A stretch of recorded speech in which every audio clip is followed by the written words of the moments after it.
Could do about that, but he's got some twisty stuff to try and get the lead back here. Oh no, what a move around the outside of the centre chicane.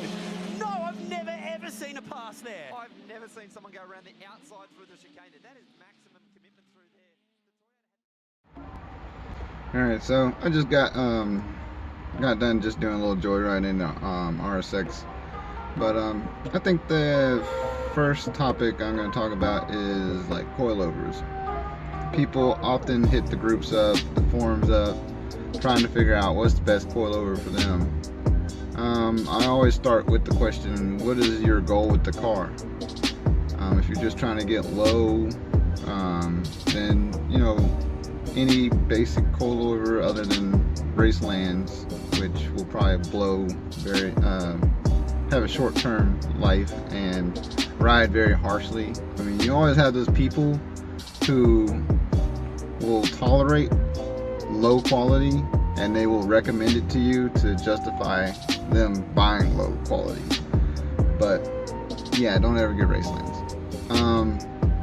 But yeah, you can get any budget coilover. I would try to stay like over $500, because if you're getting something less than $500, then it's probably really crappy and it's not gonna last long. So coilovers, if you are interested in like performance, handling, going to the track, hitting the toge, whatever you like to do that requires performance out of your car, at that point I would recommend, I would kind of ask what your budget is, because you know, most people, for especially for a DC5, they'll recommend, you know, what is like high quality to them, but what's really high quality to most people isn't really high quality. It's still a budget coilover. And how do you know it's a budget coilover? Anytime it is a single knob adjustment that handles the rebound and compression at the same time, that is a budget coilover, because you're supposed to be able to adjust rebound and bump differently. And what is rebound and bump?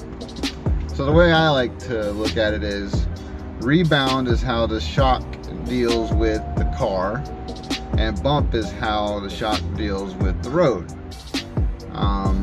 For performance, you're mostly concerned about rebound, because that's going to control how the car transfers weight, whether you're accelerating, braking, or cornering, how it transfers the weight around. You always want like a smooth transition, and you also want to be able to counteract some of that, you know, that heavy load. Reason being, you know, that would help the car be more responsive. Let's say you have to make a quick left, quick right. Well, if your car is all the way over here, then you got to make this right. Well, then, you know, now your car has to jump from all the way over here to there. So to deal with body roll and dealing with like, if you like to drag race and you're trying to stop the weight from squatting to the back so much, you probably want to deal with the rebound. You want coilovers that adjust rebound. If you have to afford only a single knob adjustment, ask the company that you're buying from, what does this single knob adjust? Does it adjust the rebound, or does it adjust the rebound and compression at the same time, or is it also or is it also adjusting, or is it only adjusting bump? If they tell you that it's adjusting rebound and compression at the same time, that's probably not the best choice for you. If you're looking for performance, track performance, you want one that's adjusting rebound. For example, there's a coilover system for the DC5 that I know right off the bat. It's like a Buddy Club for like $1,500, brand new. It adjusts rebound. It's a single knob, but it adjusts the rebound. Now, if you can afford it, this is what I recommend. You need coilovers that adjust rebound and bump separately. That way you can control the rebound without influencing the bump, and you can control the bump without influencing the rebound. That will give you more tuning ability, and you're able to control more about the car. So if you're, you know, kind of serious, or, you know, that's what you want the most performance out of your coilover, that's what you're going to need. Alright, so next on my list is sway bars. A lot of people, once again, hit up the forums, hit up the thread, they're like, yeah, get this big gigantic sway bar. Okay. There's a reason why cars that are good at handling like independent suspension. And when you use sway bars, you're making the suspension act more dependent. So you have to take that in consideration when you're adding and looking at sway bars or whatever. So take for instance my RSX, it's a front wheel drive car. Let's say I wanted to get rid of some body roll, and at the same time I want to get the car to rotate in the corners. I would put a bigger sway in the rear. Reason being is that I don't want my driving wheels being more dependent. I want my driving wheels, which need all the traction in the world, to be able to act independently. So I would put that sway in the back, and then that will help with the body roll, as well as give me the rotation, because once again it's acting more dependently. So you can kind of look at it as a traction reducer.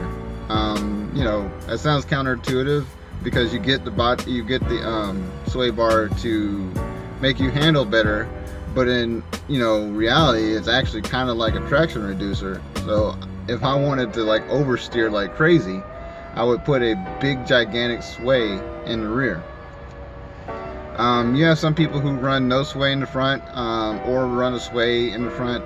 That's up to you, how you like your setup. But if you do run a sway in a front wheel drive car on the front, I would run a small one. Now rear wheel drive cars, you're vice versa. You're gonna want a sway in the front and versus the rear. So you would put that big sway in the front.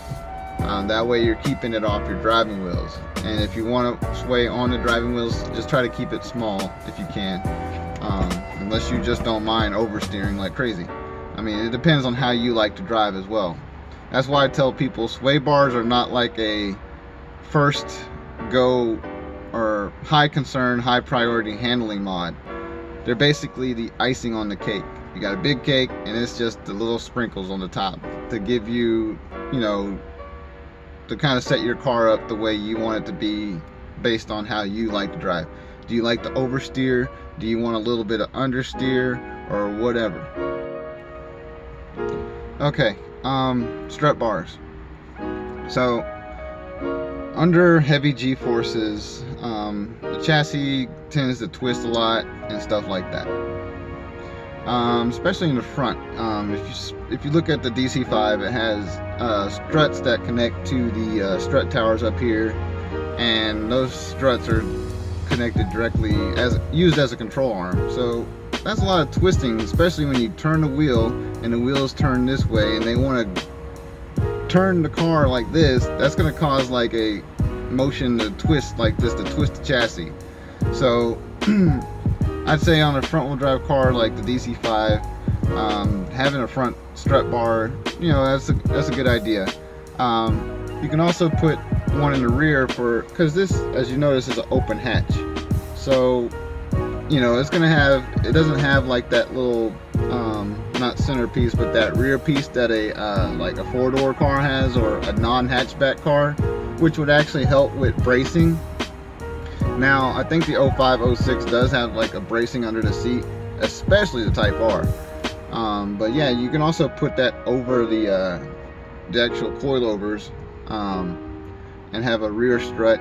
You can also do some bracing across like C-bars and all that stuff.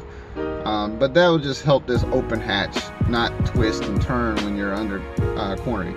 But once again, I would put that like lower priority than sway bars. If you're trying to get to, handling, that's like low priority list. I can tell you the things that are big priority. Let's talk about that. Alright, so things that are a big priority.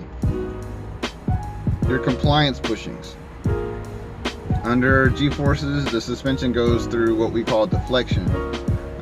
That basically affects how your suspension geometry is. So what's the good of having a good suspension, good tires and all that, if your suspension's giving way and you're losing your suspension geometry anyway.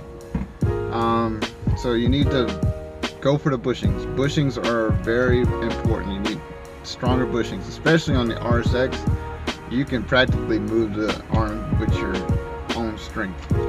So you can understand if G-forces are acting on that, that's going to give way and you're going to have toe out scenarios and stuff like that, and that's going to cause understeer, which is what Honda wants from the factory, is understeer. So the rear will actually toe out, which will cause a kind of oversteer situation, which is good. But you still want that more predictable, so I would still change the compliance bushing so it's not like an unpredictable kind of oversteer. Of course, coilovers, springs, your decisions on that are very important as well. Springs are gonna, resist body roll, and that can actually control on how much of a sway. Okay, so yeah, having a stiff spring actually means you can have less sway, because the spring's job also includes resisting body roll, and that's basically what a sway bar is a type of spring to prevent the car from moving this way. So yeah, if you use stiffer springs, I would go with lower sway bars. But of course, if you want a daily drivable car, you might have to soften up the springs a little bit, use a bigger sway bar, and that will help you with your body roll. So street car, maybe use a bigger sway, but be careful because you don't want one that's going to cause you to oversteer a lot, because you don't want to be oversteering out on the streets. The streets are unpredictable versus a track. So if it's a street car, you can use bigger sways and then get away with softer springs. If you're just straight racing, like mine's not really much of a daily driver, I would go with stiffer springs and maybe a smaller sway bar, and just a tad bigger maybe than stock. I mean, once again, it depends on how much oversteer you want and how you drive.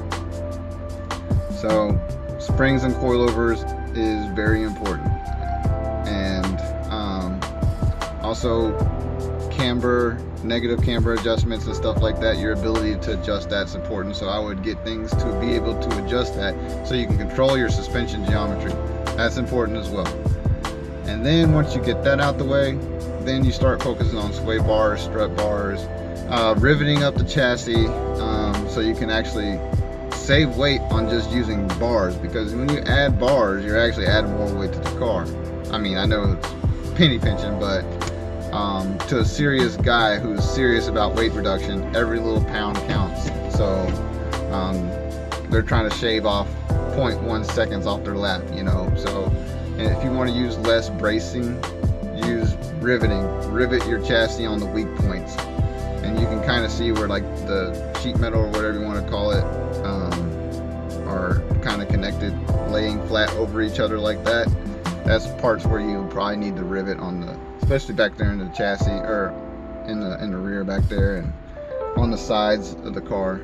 So those are some things you can do to improve handling, and hopefully this video gives you some direction on how to make your car behave the way you want it to behave, and not get just any information thrown at you, because everybody, I don't know, plays Forza, and you throw this handling part on it and it makes your car handle better. Well, that's not how it works in the real world.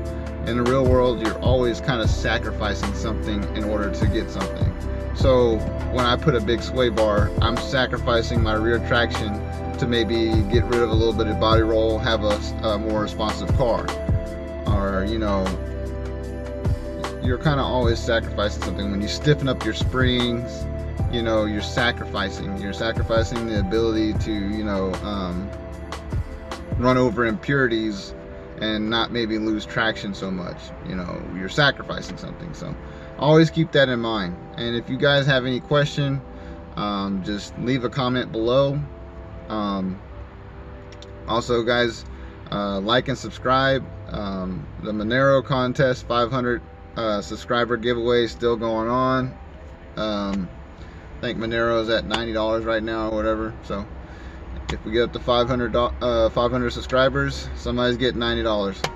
I also have some affiliate links if you're interested in virtual servers and stuff like that. Check it out. It's all in the what do you call it, the little status or video description. So I'll holler at you guys later. Hit me up with your questions. Peace.